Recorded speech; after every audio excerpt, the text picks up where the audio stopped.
All right, so now they want me to come tell you about Southeastern Community Partnership. They have a home office in Lumberton, North Carolina. And the office that I've been dealing with is in Laurinburg, North Carolina. It's the Section 8 department. Okay, so they want me to tell y'all about my experience with them. The people that I know for sure are participating in organized crime and need to be added to this RICO investigation are Monica King, the CEO, her partner. I can't remember that lady's name. There's a confused male that runs I think he's like the staff in the front, but he's a confused male. That's just how I'm gonna put it. The lady that is over there at the office, he's at the office on Fayetteville Road in Lumberton, North Carolina. The lady that is the CSBG program, the one in the office, the supervisor in the office,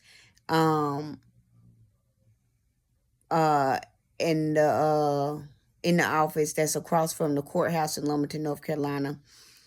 I can't remember her name. The lady at the front desk. There's a lady at the front desk, but they have like different people that run the front desk.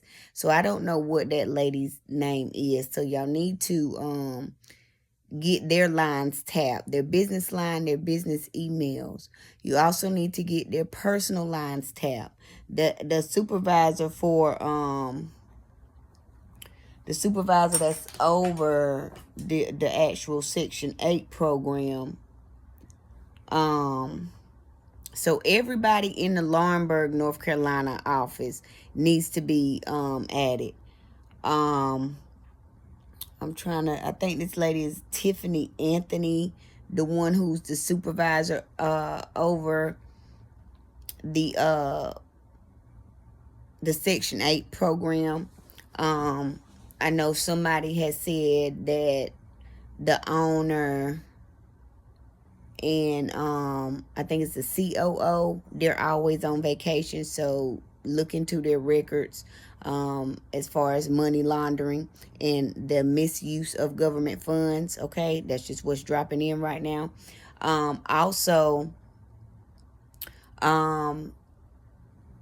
Well, I'm going to say, because I've had interactions at the Laurinburg, North Carolina office, I've had interactions at the Lumberton, North Carolina office, both offices, the one across from the courthouse and the one on Fayetteville Road. I'm going to advise, and I think that it will be very wise for y'all, and I know that there are some very wise, I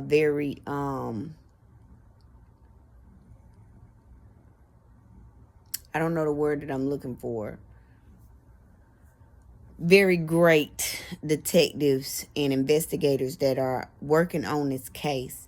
And I know that y'all like to cover all y'all bases. So I think that it will be wise to tap everybody's lines. Okay, in the Laurinburg, North Carolina office and in both offices in Lumberton, North Carolina. There are also people at the Head Starts who I have two of the Head Starts, the one in Fairmont, North Carolina, and the one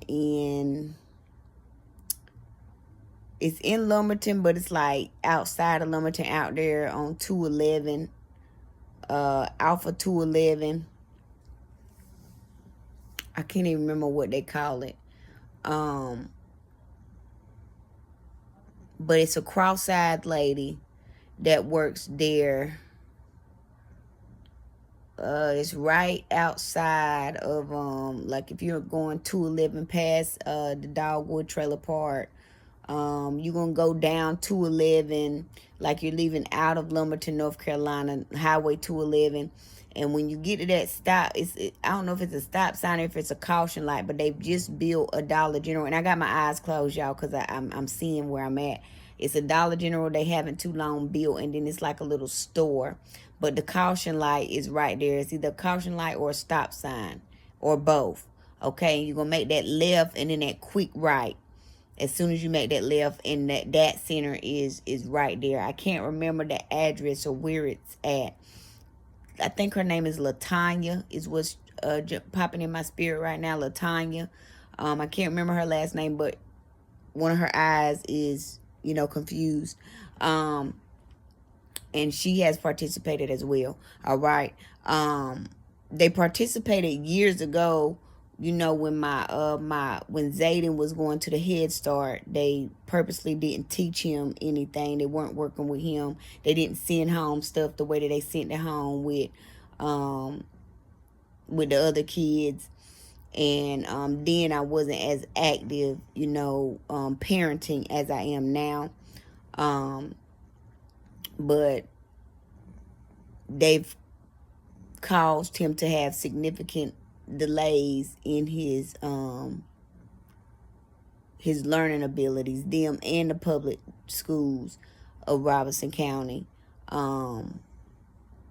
They just won't teaching them nothing. They won't teaching them nothing, and they was doing it on purpose. So they targeted him at a very young age. This was way before I started waking up, and way before I knew what this was and what was going on. The lady over there, I think that put the word out was I can't think of Wanda. I don't know if Jasmine Blue, her mama. Okay, me and her daughter didn't like each other in school. We still, we just never liked each other. Because she was always fake and I was always real, and then she was always trying to be funny. So in high school, we just, we had a lot of back and forth in high school. She didn't ever want to fight. But, so,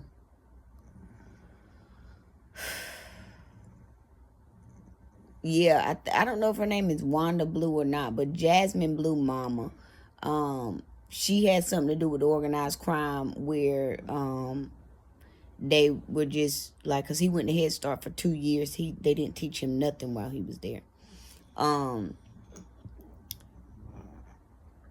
But recently, like last year, I went and applied for the Section 8 program. And this is just me going into detail about what they have done and how they have participated in organized crime. So I went and applied for the Section 8 program. I felt the energy when I went in there to begin with. I have a real big energy, and, people can feel my energy. People can see my confidence. People can see that, they can feel something different about me. And so their spirit, I irritate their demons. My light irritates their demons. Everywhere I go, it never fails. And so those things that they don't want to see about themselves, whether they're ready to see those things about themselves or not, those things start to spill out. My light exposes that in people, when I'm around them. Okay. And so I felt the energy when I was there. So I did the application. The one at the front, she wears glasses. She got something against, they all have something against low income people. But I don't know where the issue stem from. That ain't got nothing to do with me. That's a them problem. But you can tell, when you walk in the room. Well, I can tell when I walk in the room because I read energy, who got what problems. And it's like I can pinpoint what type of problems they have within themselves, okay, that they have not healed from. And so I did my application, okay. Then the lady that takes the application for the CSBG program that was there, I can't remember her name, but she's still there. She encouraged me to fill out an application for that program. Now, I filled out that application, and I believe she took that application and my information and passed it on to somebody that she wasn't supposed to pass it on to. I never got any confirmation that my application was formally submitted. And then I found out this year that the application was not formally submitted because when I went to inquire about where I was on that list, the lady said that I wasn't on there. Okay, so that was my proof, and I have that recorded when I was in that office that day, and I redid the application. Okay, this was probably about a month ago when I redid that application, and now I got a call and I got a voicemail from her, and I think it's the COO, because I've since reported them for discrimination to HUD. Although I know they not gonna do nothing, I'm just putting in these reports so when I sue HUD, I have all my evidence of I've submitted like 100 reports and y'all have done nothing, and all those reports had facts like that can back it up, that can be proved, and they did nothing. So that is just proving that HUD has targeted me and has participated in organized crime as well. Okay, I think I told y'all a little bit about that, but anyway, so put the application in, it wasn't submitted. That was the first thing. I had some back and forth with the supervisor then, because when I put in my actual Section 8 application, nobody, like, I didn't get any confirmation or anything. So I went through to make sure, and I was confirming that that was submitted. Didn't think at that time to confirm the CSBG application, but when I started this year, like, damn, I'm on that wait list. It should be about time to come up for it.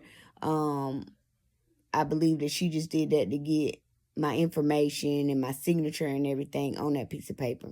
Okay. Now, when I went into the office at the Fayetteville Road location, now first thing is I was on the phone with a lady, and I can't remember who it was that I was on the phone with, but I was trying to file a complaint, and I was on the phone talking to her about, she was like operations or something, but this is them trying to get a reaction out of me too. But I can't remember that lady name. But I think I got a recorded call somewhere from when I got off the phone with her, and I might have wrote her name down on a piece of paper somewhere. Okay. But she hung up on me while I was like in the middle of my call. And so that urged me to go up there. Okay. So when I went up there, I don't think I went that day, but when I went, I was inquiring about, it might have been that day, but when I went, I was inquiring about where I was on the list for the CSBG program, and I've had to put in another application. I got all that on record, okay? And I think I said the lady name that I was talking to while I was in there, but I'm not 100% sure. So, this is me explaining the organized crime. So they have been trying to provoke me into having a reaction, trying to pull me back into the person that I used to be for some time now. Okay, and they're using different entities and different people to do that. But like every time that they do it, like, I'm in a space right now in my life where I have too much to lose to, for me to allow someone to pull me back into, catching another charge, getting locked up, because I know not only do I have too much to lose, and I'm focused on what I got going on, I know what they're trying to do. And so, that makes it easier. The number one thing, my goals and what I'm doing, what I'm working for, striving for, is the number one thing. Number two, I got kids that I got to be here for, and I know that I'm all they got. I know that I'm the only one that can protect them. So number two, and then number three, I know what y'all trying to do. So, I know that they're trying to prove that there's something wrong with me, and that, they're trying to get me to act out. So they're trying to portray something with this court case that's going on that I just only know about, because I'm getting downloads from the other side, that involves my inheritance. So they're trying to say that, I'm incompetent and insane, and, that there's something mentally wrong with me. But y'all hear me get on here talk all the time, like, you can tell by the way I speak, there's nothing fucking wrong with me. You know what I'm saying? And me being able to articulate what they're doing to me lets you know even further there ain't shit wrong with me, okay? But they have used fraudulent documents and things of that nature. They fabricated evidence. They've done a lot to obtain access to whatever it is that somebody left me. I just heard that they left me some money, they left me a house, they left me some security. Okay. And I was supposed to get these things years ago. You know, they left it to me when I was a child. I don't know who it is that left it, but I know that I got a passed over loved one that left me some things. Um, Based off what the spiritual realm has told me. Don't know who it is. Haven't heard anything about no court dates. Haven't given nobody power of attorney. Haven't seen none of these therapists that they say that I've seen. You know what I'm saying? So they fabricated a lot of evidence. So they're trying to get me to act out so that they can prove that there's something wrong with me, because the burden of proof is on them. So they said that this is wrong with me and they got to prove it. Okay, but they can't. And so the lady hung up on me. And so while I was in mid, like telling her, you know, the resistance that I was getting with Monica King. Another thing that they did is when they issued me my voucher, they purposely did not give me the private landlord list. And I knew they had one, but she didn't give it to me. I got that on record too. Okay, I got videos. I got a lot of evidence on these motherfuckers. I'm suing you motherfuckers. Know that. But anyway, got her on record. She said that they didn't have a list, but I also have emails where her saying that they didn't have a list. And I also have on record where somebody else that, another confused male, he was in the office, and I was in the office when I went and did my extension. And he was saying, because I was asking him about, like, did he know anybody, you know, that had any property available? And he was saying, oh, they got a list. And I was like, oh, really? I was like, they told me they didn't have a list. And so Monica gave me the list that day. I'm like, okay. But I got it on record. So I got the list that day. And this was like almost a month after my voucher was issued, which I was supposed to get it when my voucher was issued. But that's just more proof of discrimination, you know, and then participating in organized crime. I can prove all of it. And I make sure that we make sure that we wrap these motherfuckers up. And I just play dumb, like, you know, ain't nothing going on. But I'm recording myself. But, you know, while I got the camera on me, you can hear them talking, you know, and you can hear what's going on. And not only do I record it, I get evidence via, you know, email. So just in case they want to say, oh, you weren't supposed to record it, give you permission. Okay, well, I got it, you know, via email too.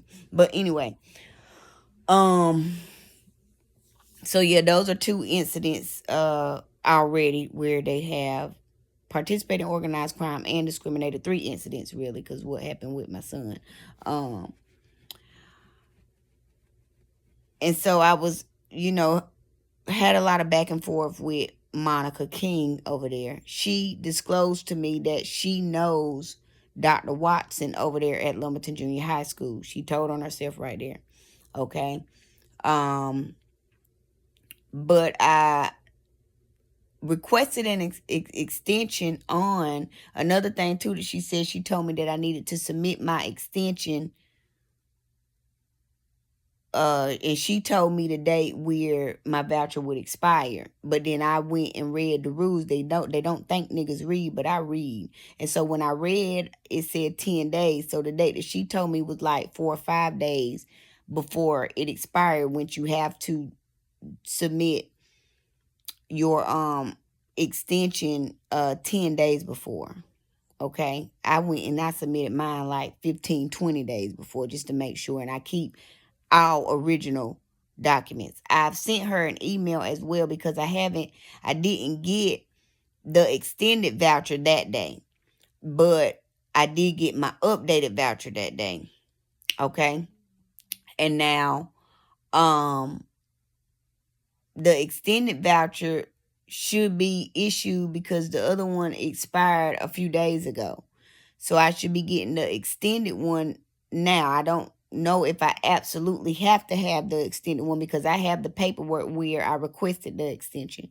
I don't have any paperwork that says that the extension was approved, but I know she said out her mouth that you get 4 extensions. Okay.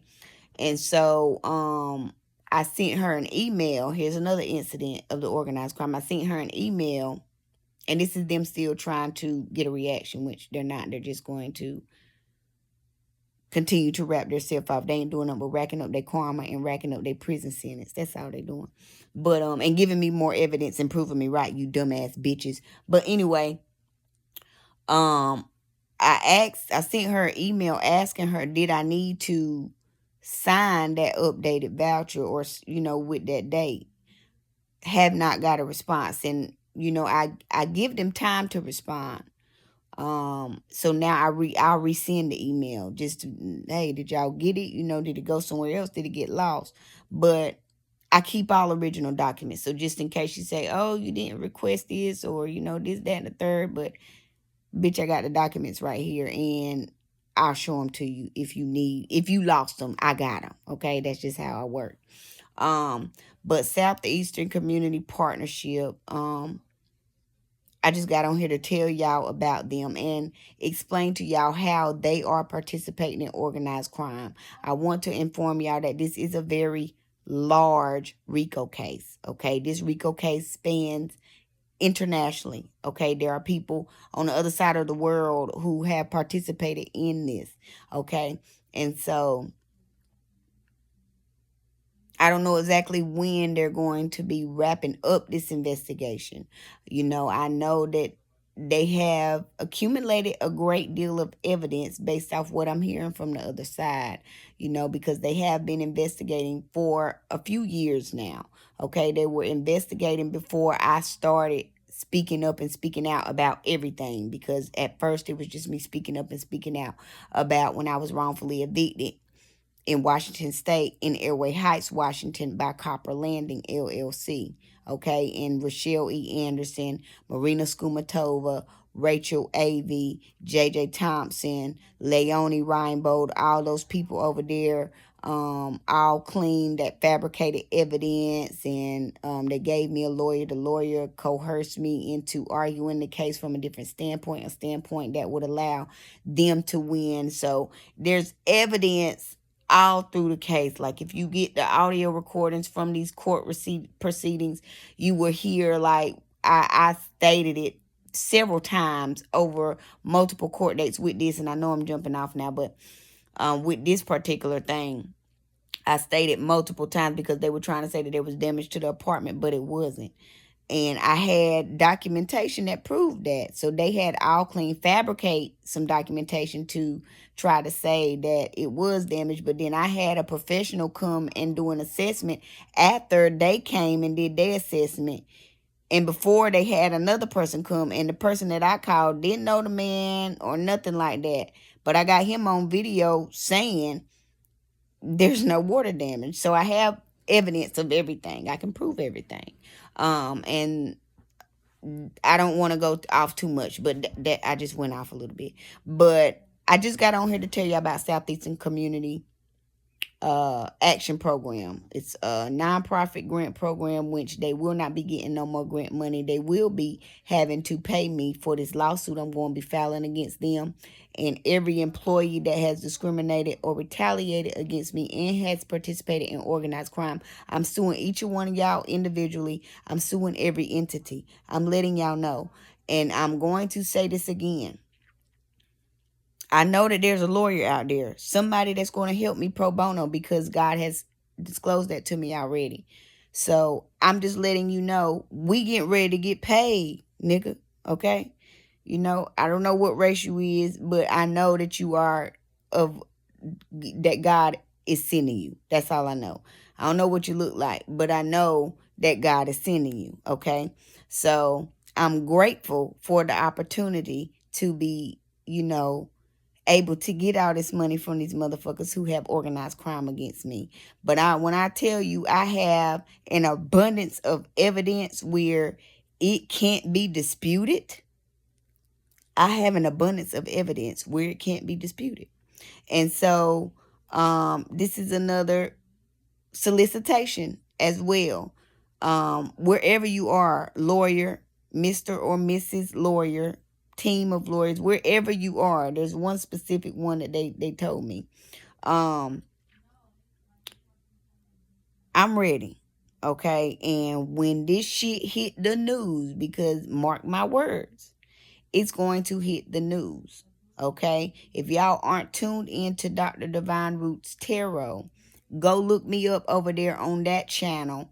That is where the exposure is going down. That is where the messages are coming through, and I am exposing what these people are doing behind closed doors. I know that there are investigators who have followed up on those leads and on the leads from this channel as well. I know that they're watching me across all my platforms because I reveal a lot across all my platforms. But I want y'all, everybody who's watching, everyone who's subscribed, everyone who's following this story, mark my words, this will be televised, okay? I will sue all of these motherfuckers. And they gonna call me the lawsuit shorter because every lawsuit that we file, and I'm talking to the lawyer directly, every lawsuit that we file, the evidence, it can be proved without a shadow of a doubt. Okay? I'm just letting you know. Between the evidence I got and the evidence that the feds have, the U.S. Marshals who are working on this, it can be proved without a shadow of a doubt. Okay? There are government agencies, attorney general offices, North Carolina judicial commissions, Washington State Bar, Washington State Judicial Commission. There are government agencies that we are going to sue. Okay? Because I can prove it all. I can prove all of it with tangible evidence. Okay? So while the U.S. Marshals, the feds have been working on this case, I've been working on this motherfucker too. And I've just been racking up evidence. And I ask all the right questions. I love reeling these motherfuckers in and playing like I'm dumb. Because when I be sending emails and asking questions and shit, that be me getting my evidence. Because I'm not playing. I didn't come to play with y'all. Okay, we came to slay some demons, and that's exactly what we are about to do. We are about to expose a large ring of corruption. Okay, and y'all mark my words, it's going to make the news, and y'all gonna see me, and y'all gonna know it's real. All right, so stay tuned. Okay, but Southeastern Community Action Program, I'm going to go ahead and post this one, so that y'all can go ahead and add them to the investigation. They might already be included because if y'all got people phones tapped, then y'all can see where phones are being made and the calls and stuff like that. So y'all might already have their phones tapped. But I wanted to get on here, and they put it in my spirit to do it now, because I was going to do it like a month ago when it started, but it was like, wait. But tonight they said now, so here it is. All right, Southeastern Community Action Program. Okay. They're participating too. And I can prove it. Like, subscribe, comment, share, turn on them notifications. Stay tuned.